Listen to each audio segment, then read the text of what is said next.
اولیاء کے پاس میں جو جانے والے ہیں جن کو اولیاء کی نسبتیں حاصل ہوئی ہیں، وہ بھی ان اولیاء کے آستانوں پر اولیاء کی نسبتوں اور خانقاہوں میں جانے کے باوجود وہاں کا سارا فیض نہ ملنے کی کمی ہمارے اندر میں، ان دروں میں کمی نہیں ہے۔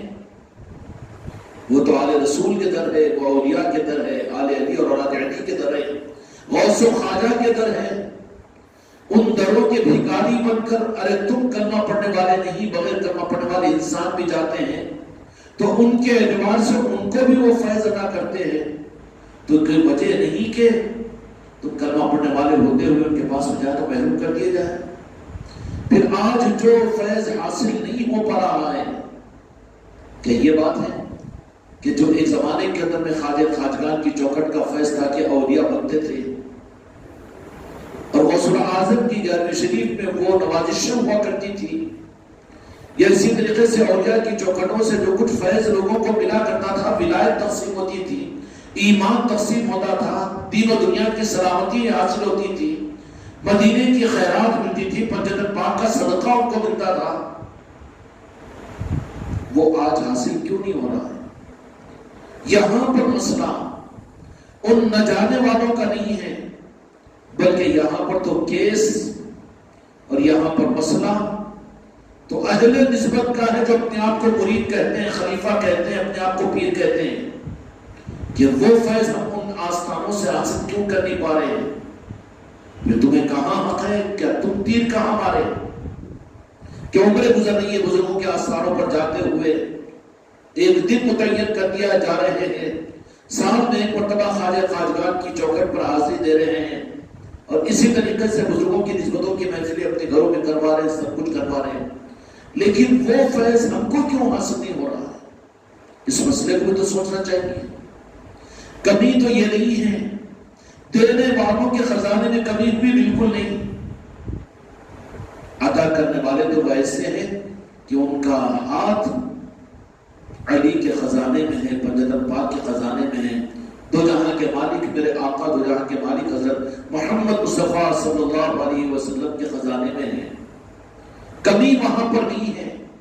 جو فیضان اور جو برکات ان اولیاء اکرام کو، سلطان الہند خواجہ خواجگان کو 804 برس پہلے ان کی چوکھٹ پر تھے، اس میں اور اضافے کے ساتھ میں آج بھی ان چوکھٹوں سے خیرات تقسیم ہوتی ہے۔ لیکن کتنی مرتبہ اگر میں تم سے پوچھوں تو کتنی مرتبہ سلطان الہند کی چوکھٹ پر جا کر آگے تو کہے گا کوئی 5، کوئی 10، کوئی 15، کوئی 20، اتنی مرتبہ نہیں۔ راجہ چمنی کے آستانے پر تو یاد ہی نہیں ہے کتنی مرتبہ جب دن بولا جب چلے گئے، حضرت یوسفین کی بارگاہ میں چلے گئے، 11ویں کتنی مرتبہ کی، بہت کرتے ہیں، کنڈے کتنی مرتبہ کرتے ہیں، محرم کتنا کرتے ہیں، لیکن کر تو رہے ہیں، لیکن وہ مزدوری ملتی بھی نظر کیوں نہیں آ رہی ہے؟ سوال ہے، اس مسئلے پر بھی ہم نے غور کیا کبھی؟ بڑے اعزاز کے طور پر ہم یہ سوچ لیتے ہیں کہ ماشاءاللہ ہم تو وہ ہے جو اولیاء کی چوکھٹوں پر جاتے ہیں، لیکن جا کر رہے تو وہ خیرات کے نہ ملنے کی وجہ کیا ہے؟ کلام کے اندر میں اثر ہے، ڈاکٹر بھی صحیح دوا لکھا، اس میں کوئی دو رائے نہیں، لیکن مریض ہے کہ وہ دوا کو اس کے ترتیب کے ساتھ استعمال نہیں کرتا تو دوا فائدہ نہیں ہوگی نا۔ ڈاکٹر نے کہا کہ تمہارے بی پی اور شوگر کے لیے صبح 1 گولی کھائیے، دوپہر میں 1، شام میں 1، یہ کہے کہ 3 گولی ایک دم کھا لے تم ٹینشن فری ہو جانا، ایک ساتھ پورا مل جانا، مرید بنوں تو خلیفہ بھی بن جاؤں، خلیفہ بننے کے بعد میں پیر بھی بن جاؤں۔ یہ ہے کہ مرید بنتے ہی بس ہاتھ پکڑ کر پیر تو عرش الہی پر لے کر پہنچا دے، جمتا ہی نہیں، ترتیب بتایا کہ 1 گولی 2 گولی اس ترتیب کے ساتھ میں، اس نے کہا کہ نہیں ہم ترتیب کے پابند کیوں، بجائے اس کے 3 گولی ایک ساتھ میں کھا لیں گے علاج ہوگا۔ اس کا مطلب کیا ہے کہ گولی میں اثر نہیں ہے، وہ دوا نہیں ہے، دوا ہے لیکن ترتیب نہیں ہے، ترتیب نہیں ہے۔ اگر ترتیب ہو تو پھر وہاں سے ان دولتوں کے ملنے میں کوئی رکاوٹ نہیں ہو سکتی۔ کیوں؟ اولیاء کی درگاہیں اور اولیاء کے آستانے اور اولیاء کی چوکھٹیں اور پیر کامل کی نسبتیں ان نسبتوں کی بڑی ناقدری کی بات ہوگی کہ کوئی ہم کو فیض حاصل نہیں ہو رہا ہے. یہ الزام ہوگا.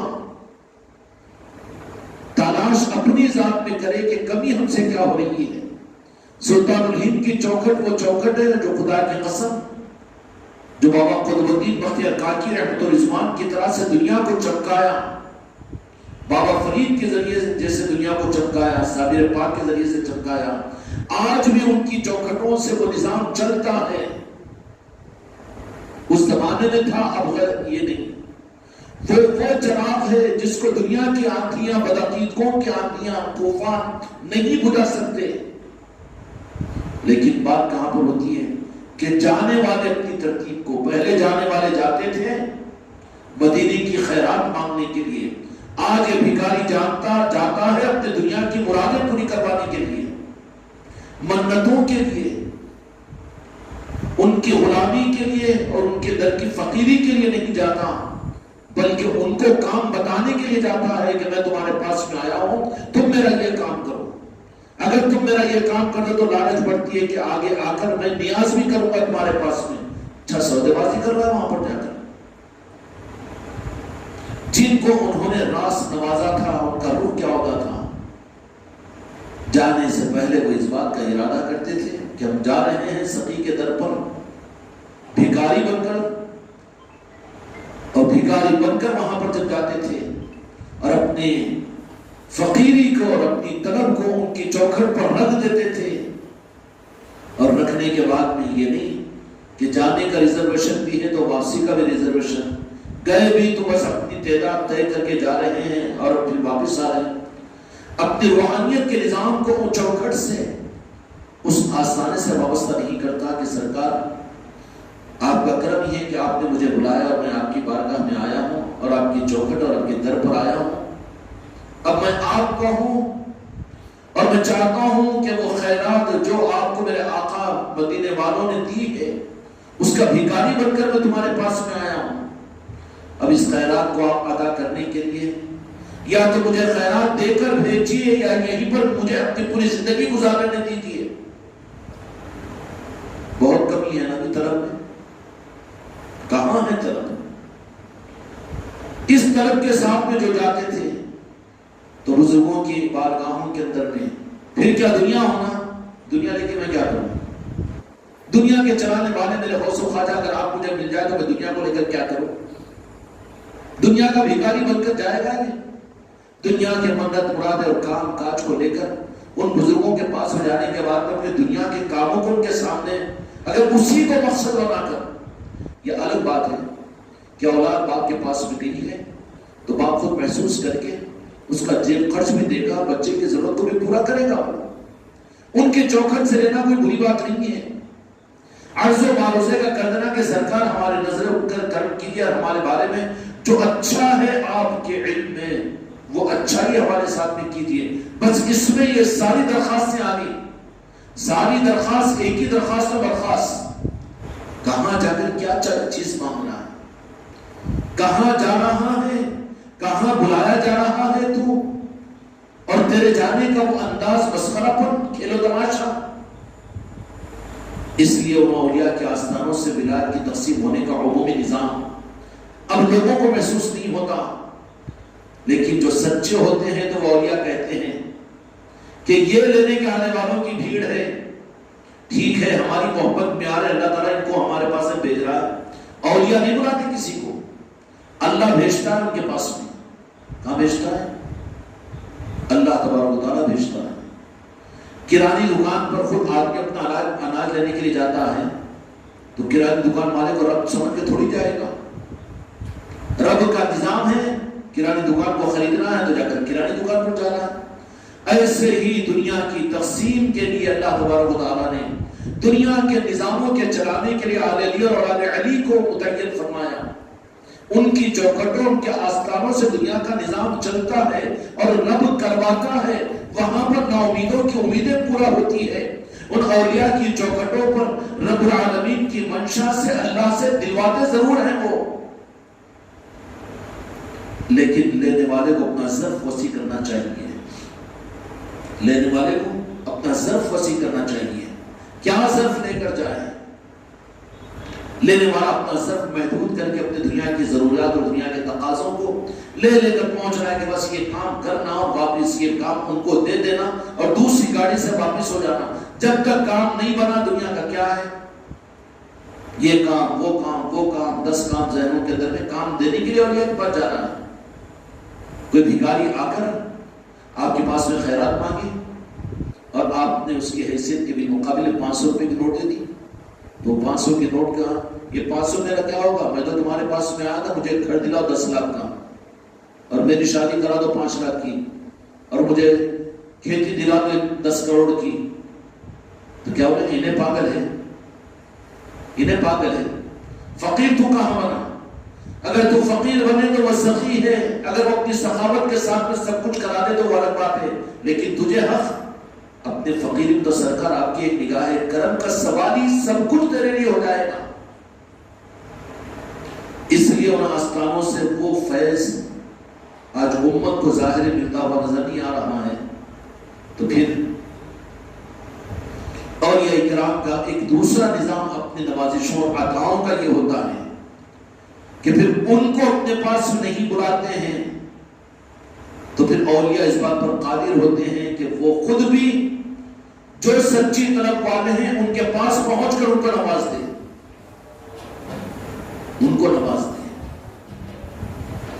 اب حضرت اویس قرنی رضی اللہ عنہ جن کا تذکرہ چل رہا ہے، ایک سلسلے اویسیہ بڑا مشہور ہے سلسلوں میں، اور سرکار کا نظام کیا ہے کہ آپ کا آستانہ ڈھونڈو تو یقینی طور پر کہیں آستانہ نہیں. 3 مقامات کے اوپر تو آپ کے آستانے کی نشاندہی ہے اور تینوں جگہ سے فیض مل رہا ہے حضرت اویس قرنی رضی اللہ عنہ کا. تینوں جگہ سے وہ کیسا مل رہا ہے؟ تجھے یہود و نصارہ کے نظام پر بھروسہ ہے لیکن اولیاء کے نظام پر شک کرتا ہے. تیرا ایمان کہاں ہے؟ بینک میں رقم ڈالا لیکن ہر اے ٹی ایم کے ڈبے سے اپنا کارڈ ڈالتا ہے تو وہ رقم ملتی ہے کہ نہیں ملتی؟ تو میری اولیاء یہ غوث پاک کے چلے پوری دنیا میں ہیں تو غوث پاک کا بغداد شریف کے اندر میں یہ کیسا ہوتا؟ تیری سمجھ میں نہیں آ رہا تھا. عقل پر پردے پڑے ہوئے، ٹین کے ڈبوں پر جو بھروسہ ہے لیکن بزرگوں کے نظام پر سے ایمان اور یقین بل عقیدوں نے تیرے عقیدے کو ختم کر دیا ہے. وہ رب ہے، وہ اس بات پر قادر ہے کہ مجدد الفسانی رحمۃ اللہ علیہ فرماتے ہیں کہ زمین اگر لوہے کی بنا دی جائے، آسمان تانبے کا بنا دیا جائے اور پانی کا ایک قطرہ آسمان سے نہ برسے اور دل میں یہ خیال پیدا ہو جائے کہ میرا رب مجھے کیسے کھلائے گا جب کہ قید پڑ گیا، تو فرمایا کہ اس وقت میں اپنے کو مومن کہنے کا حق نہیں ہے. کہاں ہے یقین اور اعتماد؟ وہ تو خالق ہے، رب ہے، فاعل لما یرید ہے، کن فیکون کا مالک ہے. وہ کن فیکون کا مالک ہے کہ وہ کسی ارادے کا پابند نہیں بلکہ رب العالمین ہر چیز سے سب کچھ کر سکتا ہے اور سب کچھ مل کر رب کی مرضی کے بغیر کچھ نہیں کر سکتے. وہ رب کی ذات ہے. اب عقیدوں نے اپنے روح کو موڑوا کر کہہ دیا کہ نہیں فائنانس میں جاؤ تو کام بنتا ہے، وہ ڈاکٹر کے پاس میں جاؤ تو وہ بیماری اچھی ہو جاتی ہے، ہاں وہ فائنانسر کے پاس میں چل جاؤ تو مل جائے گا، تمہارا کام بن جائے گا، یا فلاں کاروبار کر لو تو تمہاری دنیا چل جائے گی، بن جائے گی، یا تم اپنے اولاد کا اگر ان کا مستقبل اگر محفوظ کرنا چاہتے ہو تو یہ بزنس کر لو، یہ کاروبار کر لو، یہ کاروبار یہ بزنس کر لو. تو یہ مسلمان اپنے عقیدے کی کمزوری کی وجہ سے آج مادی نظاموں کے اوپر جس پر اللہ کے دشمن بھی بھروسہ کرتے اور اعتماد کرتے ہیں ان پر تو اس پر اعتماد ہے. انہیں بیمار ہیں کیا مرض یہ فلاں ڈاکٹر پر چلے گا تو بچہ ہو جاتا، کتنا بنداس بول دیتا ہے. کون بولے گا؟ تم بھی بولیں گے، مولانا صاحب بھی بولیں گے، مفتی صاحب بھی بولیں گے، پیر صاحب بھی بولیں گے. کس یقین کے ساتھ بھی کہ فلاں ڈاکٹر کے پاس تجربہ ہے، چلے جاؤ علاج ہو جاتا. کوئی شرک نہیں ہے. وہ ایک ڈاکٹر بیچارہ اپنے تجربہ کی بنیاد پر کر رہا ہے، شفا دینے والا تو اللہ تعالیٰ ہے، لیکن اس کے پاس میں جانے میں اس کو شرک نظر نہیں آتا. اور اللہ کا بنایا ہوا نظام یہ ہے کہ میں دنیا کے نظام کو اپنے محبوب کی آل کے ذریعے سے دنیا کو چلاتا ہوں. ہوائیں چلتی ہے تو میرے اولیاء کے نظاموں سے، پانی برستا ہے تو اولیاء کے نظاموں سے، اور دنیا کے نظام کو میں اپنے محبوب کی آت اور اولیاء کے نظاموں سے چلاتا ہوں. اور رب نے کہا اور میرے مصطفیٰ نے طریقہ بتایا کہ میرے محبوب. اس لیے صحابہ کرام رضی اللہ تعالی علیہ اجمعین کے اندر میں حضرت عمر فاروق رضی اللہ تعالیٰ عنہ ایک مرتبہ اپنے زمانے خلافت کے اندر میں قحط بہت بڑھ گیا. اب تو یہ تو مشورہ دینے کو تیار ہے کہ ذرا مصنوعی بارش برس سکتی ہے, ذرا وہ دیکھ لو, انتظام کر لو, یا خوب ہریالی اور خوب درخت لگا دو, بارش برس سکتی ہے. ان تدبیروں پر تو عمل ہو رہا ہے. یہ سبب ہے نا, رب کا نظام نہیں ہے. لیکن رب کا نظام یہ ہے کہ تم سچے فقیر میرے بن کر میرے چاہنے والوں کے پاس میں چلے جاؤ تو میں تم کو عطا کروں گا. یہ رب کا نظام ہے. پر یقین ان ایجادات کے اوپر ہمارا اتنا ہے اور رب کے کیے ہوئے وعدوں کے اوپر کتنا اعتماد ہے. حضرت عمر فاروق رضی اللہ عنہ کے زمانے میں, خلافت کے زمانے میں قحط پڑ گیا, بارش نہیں ہو رہی ہے, ساری تدبیریں ہو گئی. مدینہ منورہ کے اندر میں رہ کر بھی سب کچھ دعائیں ہوئی, مسجد نبوی کے اندر میں صحابہ نے دعائیں کی. لیکن یہ بتایا گیا کہ مدینے کے باہر میدان میں نکلے اور نکل کر نماز استسقا پڑھی. نماز استسقا یہ رب کا بتایا ہوا نظام ہے نا, میرے مصطفیٰ کا. اور بتانے کے بعد میں دعا کر لینا تھا نا, دعا نہیں کی. بلکہ حضرت عمر فاروق رضی اللہ عنہ, حدیث کی کتابوں میں موجود ہے یہ بات, مشکات کے اندر بھی آپ کو یہ روایت مل جائے گی, حدیث کی کتابوں میں, سیاست کی کتابوں میں. حضرت عمر رضی اللہ عنہ نے نماز پڑھائی. اس کے بعد میں کھڑے ہو کر صحابہ کرام رضی اللہ عنہ کے سامنے جو بارش کی طلب کے لیے مجمع مدینے کے باہر آیا ہوا ہے, صحابہ کا آیا ہوا ہے, آئے اور آنے کے بعد میں کہنے لگے یا اللہ تیرے محبوب کی موجودگی جب ہمارے درمیان میں تھی تو اس وقت میں ہم کو یہ پریشانی اگر آتی تو آپ کے محبوب کی طرف متوجہ ہوتے تو مسجد نبوی کے اندر میں منبر پر سے میرے مصطفیٰ پیریوں سے نیچے نہیں اترتے کہ مسلسل بارشیں شروع ہو جاتی.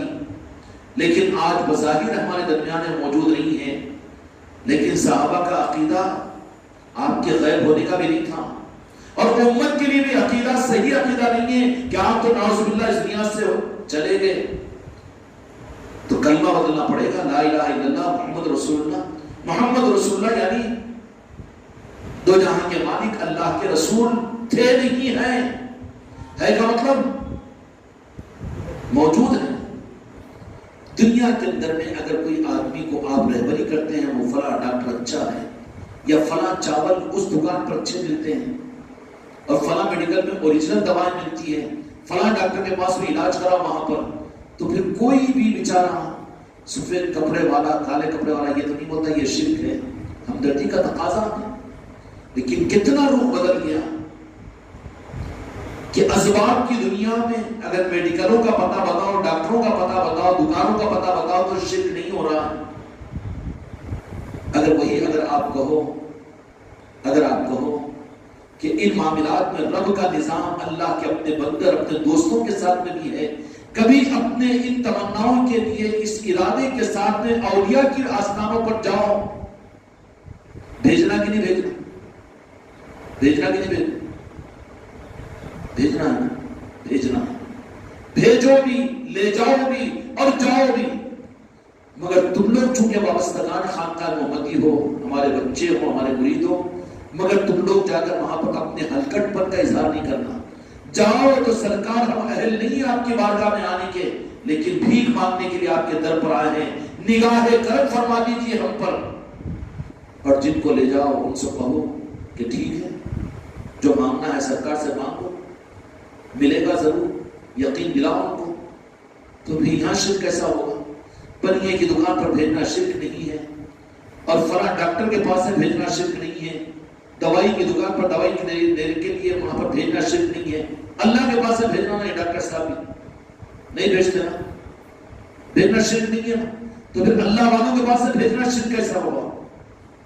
اتنا غیر اللہ کے نظام سے تمہیں دنیا پر تو شرک نظر نہیں آئے گا, تجھے اللہ والوں کے پاس سے بھیجنا شرک نظر آئے گا. اس لیے میرے بچوں تمہاری میری ذمہ داری ہے کہ اولیاء کے پاس میں ہم تم تو اہل سلسلہ تو جا رہے ہیں,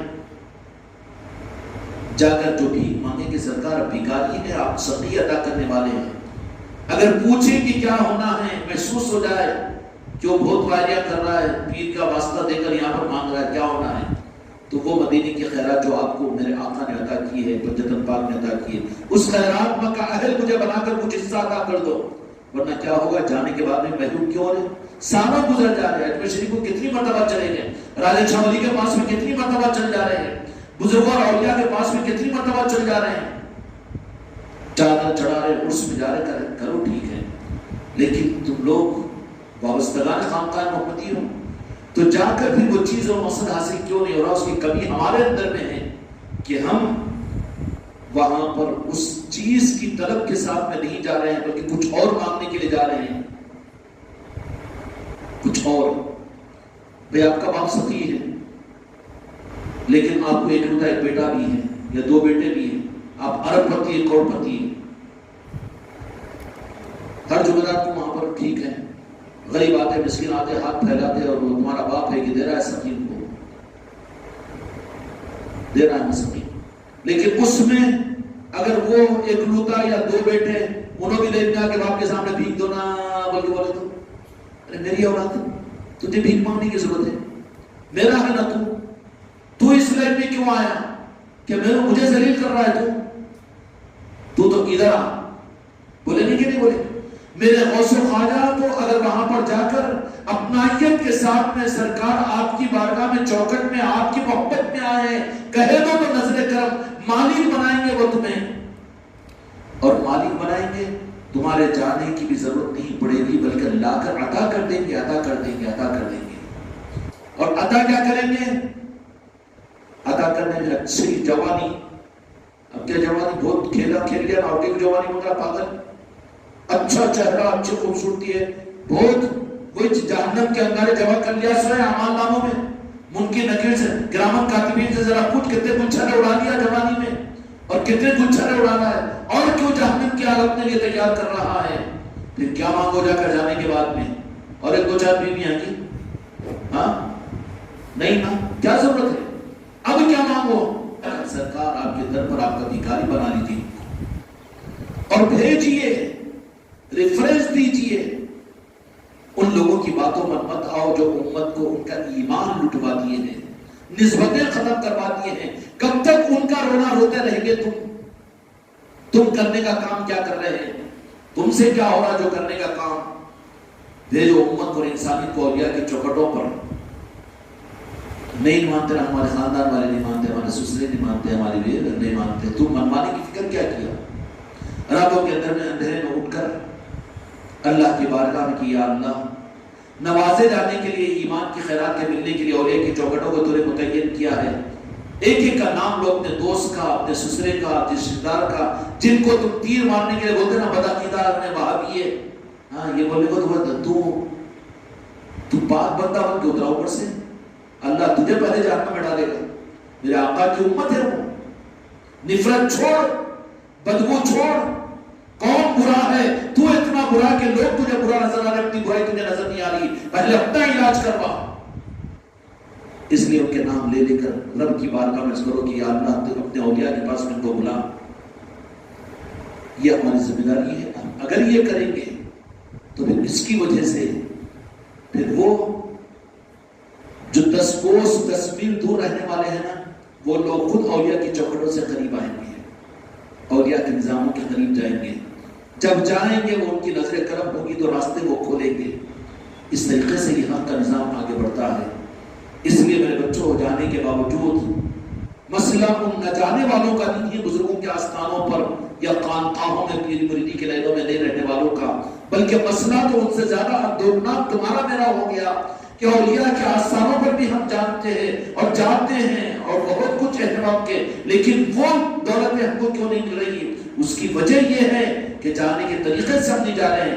آخری میں تو پانی میں گوما رہتے، دیکھو پورا اچھا ہوتا ہے، کہیں تو بھی پکڑ لے کے رکھتی انہیں، نکل گوما ٹکی جی پکڑ لی، ویسی جوان ہے، آخری میں تو بھی نکلتے راجہ شاہ ولی ذرا میری نوکری ذرا خطرے میں، تھوڑا سا دیکھو، شائستہ بھی بولتے کرونا نہیں آنا دوبارہ میرے کو، وہ گوم لگی بھی رہتی، وہ نکال دے وہ گوم کو بھی، کاما دینے کے لیے مت جاؤ، اولیاء کے پاس ان کی محبت میں جاؤ۔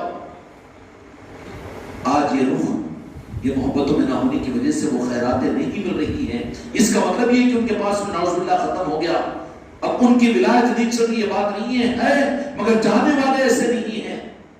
اگر جائے تو آج بھی ان چوکھٹوں کے ذریعے سے ایمان ملے گا، مدینے کی خیرات ملے گی، ایمان کی حقیقتیں ملے گی، عرش کی نسبتیں ملے گی۔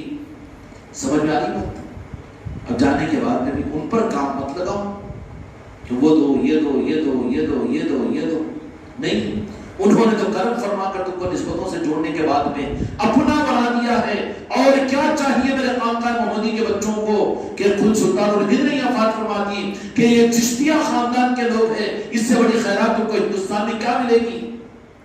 اس کے باوجود بھی ابھی اور پتہ بتانا، اولیاء کے پاس میں جاؤ، انہوں کہے کہ نہیں اولیاء کے پاس میں نہیں جانا چاہیے، اس لیے تو نہیں جاتا، اس لیے تجھے شرک نظر آ رہا ہے، جا تو ایمان نظر آئے گا۔